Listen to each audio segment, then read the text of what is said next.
TV, film, broadband, mobile, music, and games, and the reinvention of the commerce and media model. You're in the right place. We've got a great panel here today. We want to save room for questions and move through a lot of topics. I'm Neil McGinnis. I'll be moderating this panel. I just want to set the context of where we are.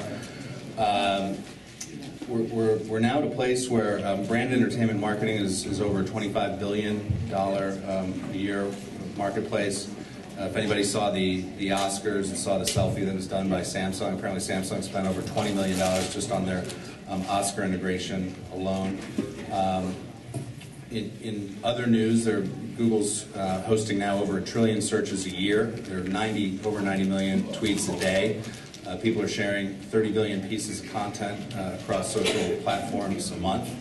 And as we all know, the apps marketplace is now a massive standalone marketplace north of 20 billion downloads a year and $15 billion in app spending per year. In the context of all that, we're going to be talking about mobile and video and marketing and how brands dive into this massive, if somewhat uncharted, opportunity. So I want to take 2 seconds to introduce this panel. We've got a great panel here.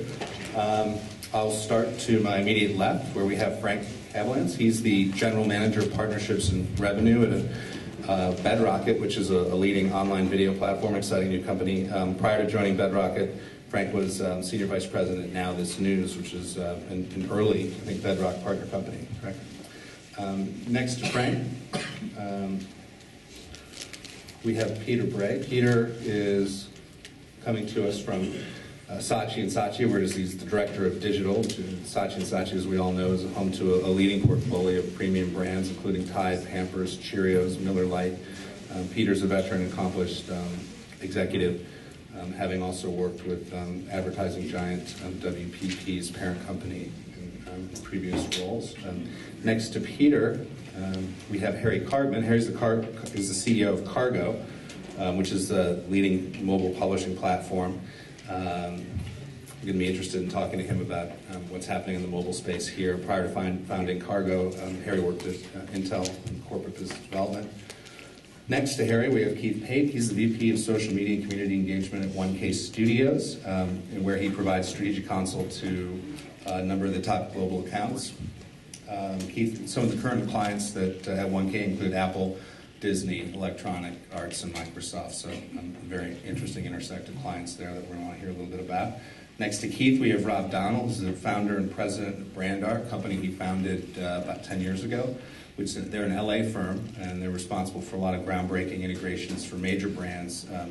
He's worked with brands like Toyota, Lexus, Roche, AT&T, as well as Disney and Warner Brothers. And in the sixth slot, batting six, Andy Martz, who's a veteran of this panel, and happy to have him back. He's the managing director at Matter, which is the entertainment and sports marketing division within the world's largest independent PR firm, which is Edelman. And Andy is a veteran of this panel. He's been great fun to talk to, and he provides strategic counsel for some of the leading brands that are signed up over at Edelman, including Nissan, Pepsi, Dove, and Johnson & Johnson. So really a wide range of experience and background, a lot of interesting ground to cover. And I'd love to start with Andy, if I might, just to hear a little bit about what he's currently working on, and we'll work our way back down the panel and then dive into some more free-form conversations. So Andy, can you tell us a little bit more? Yeah. So we are the sports entertainment experiential marketing arm of Edelman. We focus across the spectrum on creating deeper emotional connections with audiences through entertainment content, entertaining content, so-called branded entertainment, through PR and communications, through live events. So examples of some of the things most recently we've worked on, there are 2 things I'll talk about. One is our Quaker client. So Quaker just launched a new campaign all around the human energy crisis. So this brand is a 137-year-old sort of venerable brand. The round, oats container, and and it's always been sort of a breakfast staple. But one of the things that they really needed to do was to, shall we say, show up differently, refresh the brand. And one of the insights that they have come up with is the notion that we're all time-starved, but it's less a matter of not having enough time, but it's more a matter, especially for moms, we don't have enough energy to get us through the day.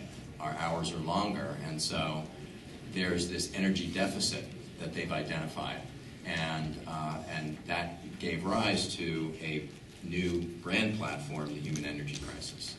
And that Quaker, obviously, was going to be a solution for that. And so they tasked us with the job of helping them conceive a way for them to show up differently, to make audiences see them in a different light, and to potentially connect more deeply on an emotional level with that audience.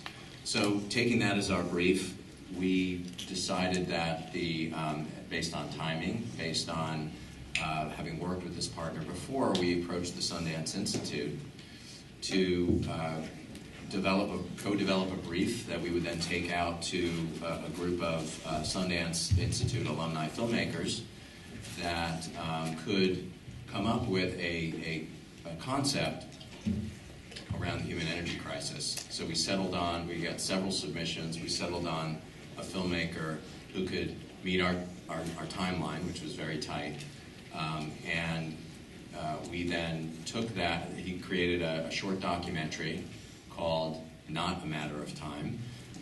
Very experimental, very much in the vein of what you would expect an independent filmmaker from the Sundance Institute to produce. And very brave on the part of Quaker for allowing its brand to be the sponsor of something this unbranded.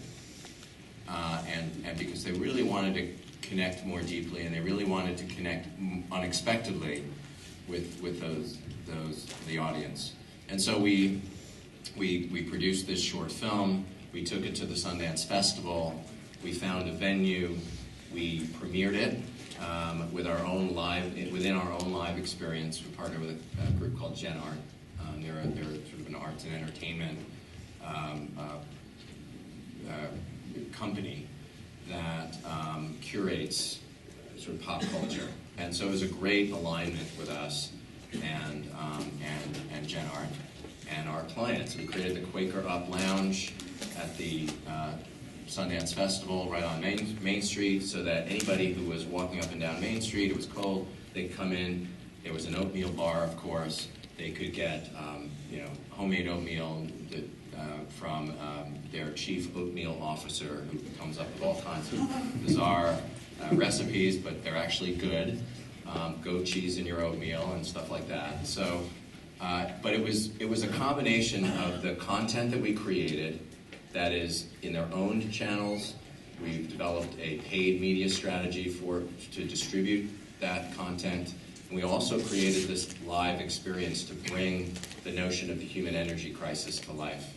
And so that's just illustrative of the types of multifaceted, multi-platform, online, offline programming that we develop with our clients, trying to, again, come at it in an unexpected way. That was a bit long-winded, but that's a description of a very recent, we actually had 3 other clients at Sundance as well, different context, but this one in particular I have a lot of heart for, because I do believe it was very brave of them to do it. They're a company that's very conservative traditionally, and their 137-year-old brand is the first time they've ever done anything like this. So it's kind of exciting to be part of that. Thanks, Andy. That's an interesting background on their foray into entertainment. Rob, do you want to tell us a little more about Brandart? Sure. We're a small company in LA with a big client. Toyota is our main client. We do a lot of work with them. We'll do a lot of brand integrations in television. We're working more now in digital as well. But to echo what Andy just said, where we're seeing everything go, and what we're trying to do with everything we do is put more arms and legs around it. We're working on a. We came up with an idea for Tanked, the show Tanked, to create an aquarium out of a Toyota vehicle. So that then became part of the show, but where it started was the Toyota guys then hired the guys from Tank to build an aquarium out of a car. So where it starts is in November, one of the biggest conventions in Vegas, and almost as big as CES, I think, is SEMA, which is an aftermarket car conference. So they debuted it there, huge press. The guys had the tank running there. It was actually salt water. We had, everybody's nervous that some fish is going to go floating to the top of this thing, but it's huge press around there. The press continues. We continue to do online promotions of stuff. The show will actually air this Friday, and again, we're doing more press around that. But it's sort of like whatever we do, if we do it in show or if we're doing it with content, we try to create as many things around it as we can, from digital to live to in show. We do a lot of work on some shows where we take over promotional time and we co-promote the show with Toyota. So the show's going to be in that, and it'll run across network, for example. That's just another thing. Another show we work on, which we have a lot of success with since the beginning, it started as Top Chef, and the show itself won an Emmy this year for all of its extensions. I don't know if you're Top Chef fans here, but they started a show called Last Chance Kitchen, which is a digital show of when somebody gets kicked off the show, they go and compete to get back on the show as a digital property. So we get involved with them all along the lines. Now we're using more of the stuff we do on Toyota's social platforms. It seems to be, entertainment seems one of the biggest ways to help engage consumers with your brand socially too. So if you're doing something in a show that they're passionate about, watch on a regular basis, and you're starting to do social stuff around that show, you're gonna get more people coming to your, whatever it's Facebook or Twitter or whatever it is on Toyota. What we're looking for going forward with that kind of stuff is to create actual campaigns, season-long campaigns, socially, between when the show starts to air until the season finishes. We don't know how we're going to do that yet, but that's the idea, is to have ongoing sort of content out there socially as well.